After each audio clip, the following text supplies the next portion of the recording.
In the 11th video of this series, we will take a look at the 10 most common mistakes of beginning stock and option traders. This video will provide an easy to follow layout and give a newfound perspective for developing the habits for retaining profit and minimizing loss. It will show the fundamentals of money management as well as details on trading without emotion. It will also show what habits to avoid and how bad habits can cost you money. Again, this video will be to the point and as concise as possible. So please consider subscribing, liking, and sharing this video with your friends. Trading stocks and options profitably may seem like an impossible undertaking. The beginner may quickly become overwhelmed with all of the information available pertaining to stocks and options trading. There is an endless supply of stock market data on the internet, and with that comes an endless supply of traders with different trading methods. It is essential that you have patience and a willingness to learn. Not only must you develop these, but you must be willing to analyze yourself and your trading mistakes. You must keep a log of what you are learning and doing and update it often to be able to reflect on your mistakes and your progress. As you log your newfound knowledge, you can look back and become more confident that you are progressing forward to a profitable future. This is very important for trading success. Devote at least an hour of your uninterrupted time every day to learning about stocks and options trading. With every new piece of knowledge, you are gaining the edge necessary to become one of the traders capable of making consistent profits. With that being said, we shall now begin with the most common mistakes beginning traders make. Number 1. Being lazy and not doing your research before investing or trading. Take the time to learn the basics of how stocks and options work before trading. When you invest in this knowledge, your profits will be much larger and more consistent. When you know very little about trading, you will lose more often than not. This is because there is no foundation set up for implementing a solid investing plan for profit return. That is why you must learn to do your research and create a plan, modify it when needed, and implement it. Number 2. Listening to other individuals on what to invest in or trade with. Everyone has an opinion about stock and option trading, yet many traders make small returns in the market barely worth noting. A lot of individuals are not in a place to provide any kind of advice on what stocks to trade. People often advise to buy this stock or that stock simply because they like the company. This may have worked in the booming stock market decades ago, but it is not recommended in today's stock market. You must have knowledge of market trends, chart studies, and chart setups before trading. Otherwise, you could very likely buy stock in your favorite company only to watch the stock struggle and sink without knowing why. The stock market is uncaring, and there is always someone willing to take your money. Be smart and don't buy based on someone else's tips or advice without doing your own research.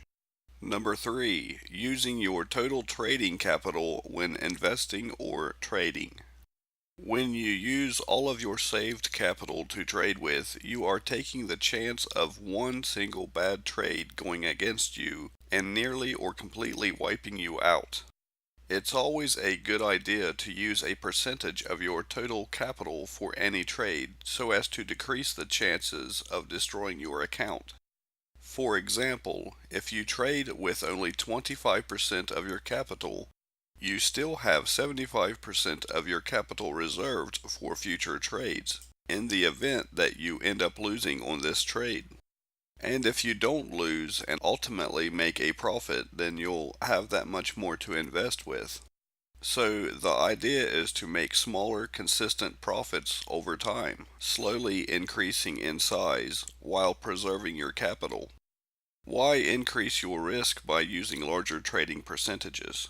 You should always be looking for ways to reduce your risk. Number 4. Trading when tired, sick, or in an impaired state of mind. It is equally important to maintain your health to be able to make the best trading decisions. This means exercising properly, eating right, and getting enough sleep, and not doing drugs or drinking alcohol. Number 5. Paying attention to only one chart time frame. Trading or initiating a trade without paying attention to other time frames can have perilous results. One should use at least 3 time frames: weekly chart, daily chart, and hourly chart, to make decisions on when to place a trade. The longer weekly time frame is the direction in which you should be trading. The intermediate daily time frame is for seeking opportunities to buy, and the hourly time frame can be used to notice trend reversals for when you should be trading in the opposite direction. Number 6. Letting greed and fear control your trading. You should never trade with your emotions. You must condition yourself to believe that gaining and losing are a part of the business of trading. So you must regard trading as a business. You have to be comfortable knowing that a loss can be recovered in the future, and any profit can be erased because of unforeseen events. Be patient. Maintain control. Getting excited during a trade can add nothing of value and will most likely add to the chaos, resulting in a potential loss. Remember to stay calm and maintain control. It will take a little time before you get this. Some people never do, and they are the ones making dismal profit returns. Number 7. Having a poor mindset. If you constantly find yourself in a negative mindset, you'll have a difficult time breaking the profit-loss habit. You have to accept that you are an adult and take a really hard look at who you are and how you got here. You may start to notice that many different people in this world may have different behaviors, and it is by their actions and thinking patterns that they constantly reinforce their own behavior. This behavior is initially instilled from parenting indoctrination and later enhanced through peers and other social interactions. If you find yourself constantly arguing with others, having a negative outlook on life, blaming others for your own faults, having an "I'm right and you're wrong" attitude, having a self-defeating, limiting mindset based on closed-mindedness, a general lack of care for all people, a poor me attitude, then you'll find that it is more difficult to make consistent profits in the stock market. Start by analyzing yourself and trying to correct your faults. Anything that inhibits progress in your life and others is considered a fault. Project into society what happiness and fulfillment you desire for yourself. The reciprocal return will translate into a more peaceful mind that will be readily capable of receiving profit in the stock market. Find your calm, centralized adult mindset and everything else will fall into place.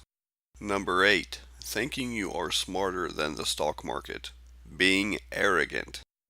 There are people who are strong, both physically and mentally, who have endured hard times and good times, and have lived some very interesting lives. They have a mentality that is hard to break, and they may believe that there is nothing that can stand in their way. There may be few things that they cannot accomplish. If you are one of these people, then you must take a step back and understand that as the current stock market exists in its unpredictable form, that you are not going to predict with 100% accuracy in what direction the stock market or individual stock is going. The next best thing is to figure out how to ride the direction it's currently traveling.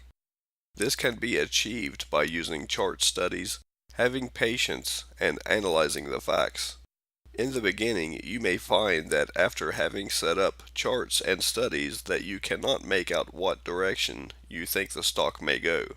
Your goal really should be to notice what the stock does at certain times when simple moving averages cross one another either up or down, with supporting information from other studies such as the MACD histogram. It is at these times you should be taking advantage of the stock movement on the charts while sticking to your strategy. Otherwise, thinking you can outsmart the stock market will result in it repeatedly taking your money. Number 9. Thinking you have found the perfect strategy. You should never become completely comfortable using any strategy. There is no perfect strategy, and when it comes to analyzing stock charts, you will eventually come to realize that there are times that the unpredictable nature of the stock market will cause your favorite trading stock to do the complete opposite of what you expected. You have to be on guard at all times while you are in the stock market. If a trade is going against you, cut it as a loss or find a hedging position and move on. The stock market is unrelenting, vicious, uncaring, conniving, and deceiving at times. These are times you can and should withdraw from trading in the stock market. People are often under the impression that to be successful, you have to be trading in the stock market at all times. This is not true and may even be unhealthy. You need a break once in a while to reset and find your centralized mindset. Take a mini vacation from the stock market until it returns to a more suitable profit-taking environment. This can also allow you to definitely preserve your trading capital since it is not being used in the stock market. While you are on hiatus, take the opportunity to experiment with different studies and chart settings. Always be willing to experiment and test a new potential money-making idea. You may be the next trader to enhance a trading idea or completely reform a trading theory. There are several notable traders who have helped many individuals become rather wealthy by simply analyzing and experimenting in the stock market. Be cognitive that your strategy may bring 35 to 50% return on average, but you may find another chart study setting that brings 65 to 70% return on average. Number 10. Giving up after a loss or series of losses. In the beginning, it is often hard to accept a loss, be it big or hopefully small. The truth is, profit losses in the stock market happen. You cannot be 100% profitable in the stock market at all times. This is a fact. Your goal should be to minimize loss and risk, and maximize trading capital preservation. In fact, your main goal should be to manage your losing positions. In this scenario, profit will be collected from the winning trades that serve you while you actively avoid any potential losing trading positions. Manage and minimize your losses. This, along with other previously mentioned important information, will be displayed more visually in the next video, putting it all together. Please remember to subscribe, leave a like, share this video with others, and most importantly, have fun trading.